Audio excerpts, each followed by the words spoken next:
Kate, la duchesse de Cambridge et le prince William ont tous deux vu leur taux de faveur augmenter au cours des 4 dernières années, selon les études d'Ipsos. La majorité des Britanniques ont des sentiments positifs envers Kate et le prince William, selon un nouveau sondage.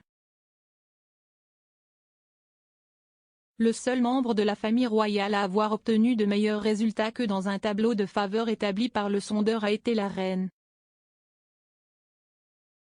L'analyse, réalisée entre le 24 et le 25 mars sur une base de 2055 Britanniques âgés de 16 à 75 ans, a montré que 64% des personnes interrogées ont une opinion favorable du duc de Cambridge.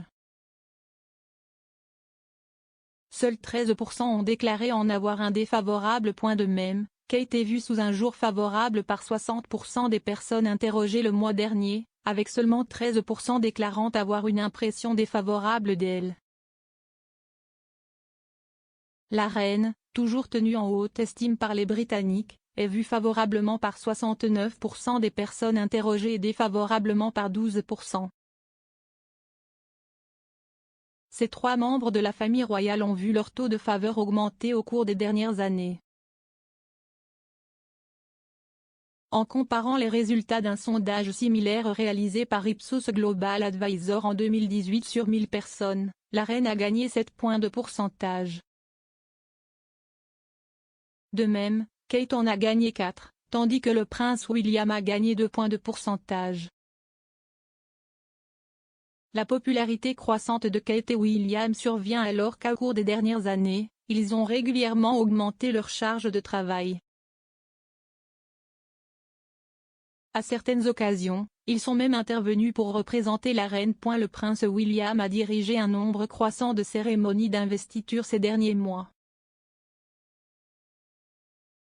Jusque mars 2020, la reine faisait partie des membres de la famille royale exerçant cette fonction, mais elle n'a pas remis d'honneur lors d'une cérémonie traditionnelle depuis que le premier verrouillage a été appliqué. Cela a incité William, le prince Charles et la princesse Anne à la remplacer. De plus, Kate et William ont également représenté la reine lors de plusieurs engagements et voyages à l'étranger ces dernières années.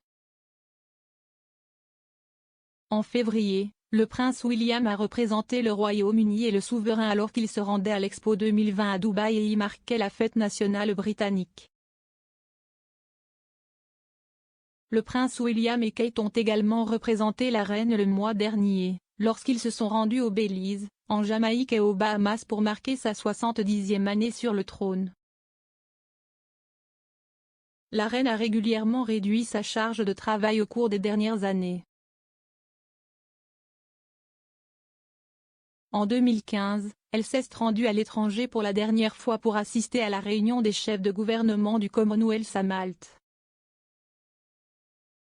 Elle a depuis délégué les voyages officiels à l'étranger à ses jeunes parents. Cependant, en octobre dernier, elle a considérablement modifié son horaire de travail après que ses médecins lui aient conseillé de se reposer.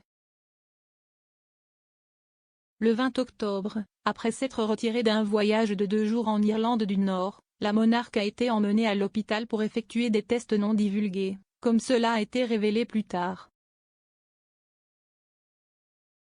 Après cela, le programme de la reine a été rapidement libéré des engagements, le monarque manquant la session d'ouverture du 11e synode général, le service du jour du Commonwealth et la réception du soir à la 26 pesos colombiens, entre autres événements. Plus poignant encore, la monarque n'a pas pu assister au service national du souvenir après s'être foulé le dos. La reine a repris ses fonctions en personne après 5 mois la semaine dernière, lorsqu'elle a assisté au service d'action de grâce pour le prince Philippe. Au cours des dernières semaines, elle a continué à s'acquitter de ses fonctions quotidiennes de souveraine, qui consistent notamment à gérer les boîtes rouges du gouvernement et à rencontrer, virtuellement ou en personne, des diplomates étrangers.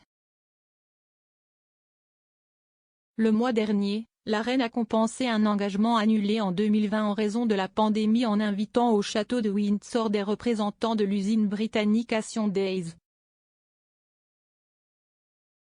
Alors que les problèmes de mobilité qu'elle aurait rencontrés auraient rendu difficile pour la reine de se rendre à l'usine elle-même, elle a pu continuer à mener à bien l'engagement en faisant apporter une sélection d'articles créés par l'entreprise à son domicile de Berkshire.